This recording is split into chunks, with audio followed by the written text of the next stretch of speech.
আজিজ মিয়া, তুমি যে খুব ভারী পোশাক পরা শুরু করেছো, কারণটা কি? আই ইনকাম কি খুব বেশি হচ্ছে?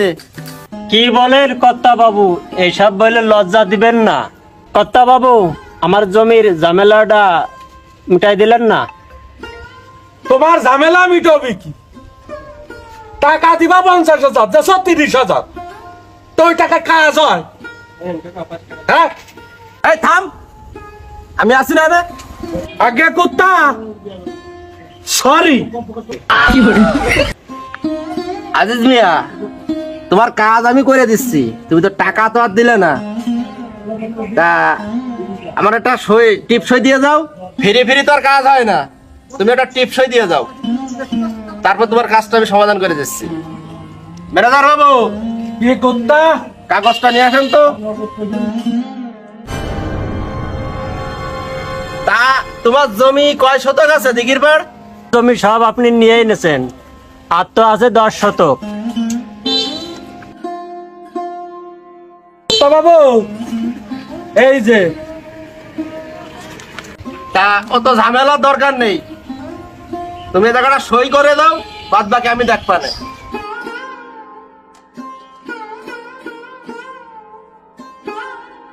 কর্তা বাবু, তাহলে আমি আসি। আচ্ছা, তা ম্যানেজার, কাজটা কেমন হয়েছে? আগে কুত্তা, আপনার চরিত্র যা তাই হয়েছে।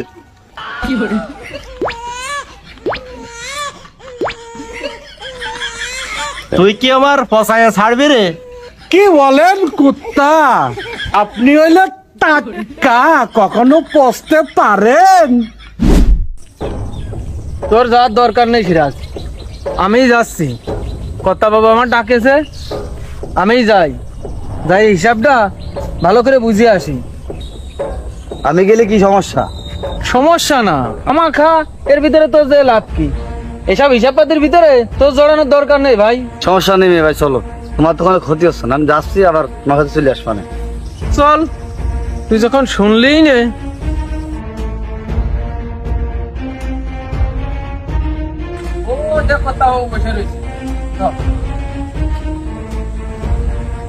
আসসালামু আলাইকুম কর্তা বাবু। ওয়ালাইকুম আসসালাম। ওয়ালাইকুম আসসালাম। আপনি কেমন আছেন? ভালো নেই, ভালো নেই, খুব সমস্যা, খুব সমস্যা, টাকা পয়সার খুব সমস্যা। তা টাকা কি সব নিয়ে আইছো? আগে কথা বাবু, টাকা দেওয়ার আগে হিসেবটা একটু ঠিকঠাক করে নিলে মনে হয় ভালো হয়।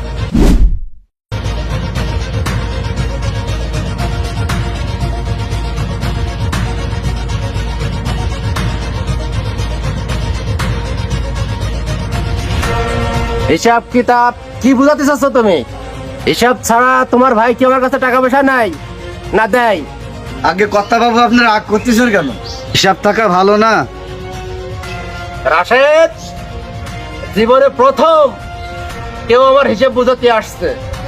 ঠিক আছে, হিসাব করো, হিসাব বুঝিয়েই দেব। হিসাব করে টাকা পয়সা যেটা পাবো এনতে বুঝিয়ে না দিয়ে এক পাও তুমি যেতে পারবে না। না কি কেউ ম্যানেজার বাবু? আগে কুত্তা, 2 কলম লেখাপড়া শিখে ও হিসেব বুঝতে আইছে। সেটাই তো দেখছি। আচ্ছা করো, হিসাব করো।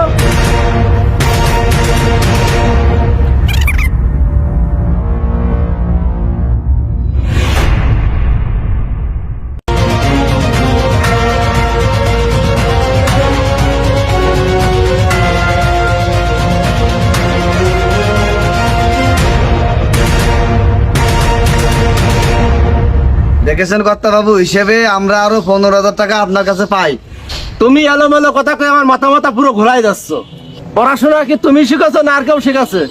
দাঁড়াও, আমার ছেলেরও ডিগ্রি আছে, সওয়ালের নিয়ে এসে তো হিসাব করতেছি। নিয়ে আসেন কর্তা বাবু, তাতে তো সমস্যা নেই। আপনি যার ইচ্ছা তার নিয়ে আসেন, তাতে আমাদের কোনো সমস্যা নেই। আমার দরকার হিসাব। আমার ভাই একটু পড়াশোনা জানে বলেই হিসাবটা দিতে পারলো। নিয়ে আসো ভাই, লেখাপড়া শিখে ডিগ্রি নিয়ে আসছো, তার নিয়ে হিসাব নিয়ে আসছো।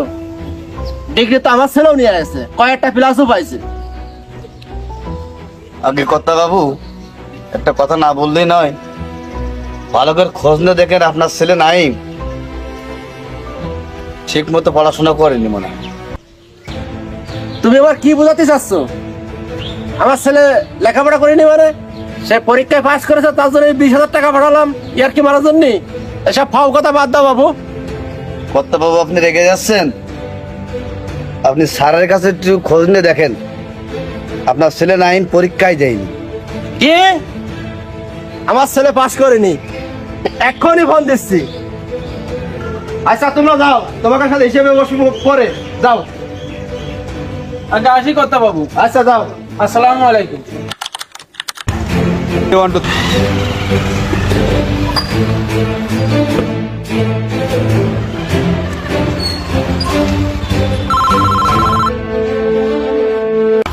গাড়ি বন্ধ করো তো, বাপ ফোন দিছে।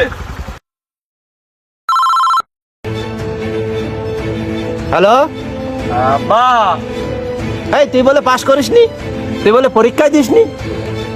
কে ওই যে সিরাজ এসে কয়ে গেল? ওর গুষ্টি, ওর এত বড় সাহস আছে কিনা ওর? রাখো, আমি দেখতেছি কি করা যায়। রাখো রাখো। সিরাজের ভাই সারা গ্রাম ভাসাইতেছে, তুই বলে পাস করিসনি। কি হয়েছে রে? এই নামো তো। এই তোর কি হয়েছে? কি হয়েছে? সমস্যাটা কি বল আমাদের।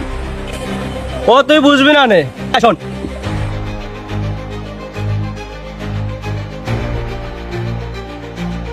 বাপ কে বেটা। আচ্ছা ঠিক আছে, রিক্সের কাজ তো, রাশেদেরই তো ভিজতে হবে, তো কিছু খরচপাতি লাগবে না, দিলেই হবে। খরচ পাচ্ছে তোরা মরার সোয়া আমার কাছে হাতাইস। এত বড় একটা কাজ করবো তুই বুঝিস নি মামা? তাই হোক, ওই ফুল ট্যাঙ্কি না দিলে হইবে না, হাফ ট্যাঙ্কি তেল আমার দিয়ে দিস। আরে যাই হোক, ঠিক আছে আমি দিবানি। ওই বাড়িটা যেন ঠিক মতন মাথার ভাড়াই দিস, অন্য জায়গায় দিবি না মাথা ছাড়া।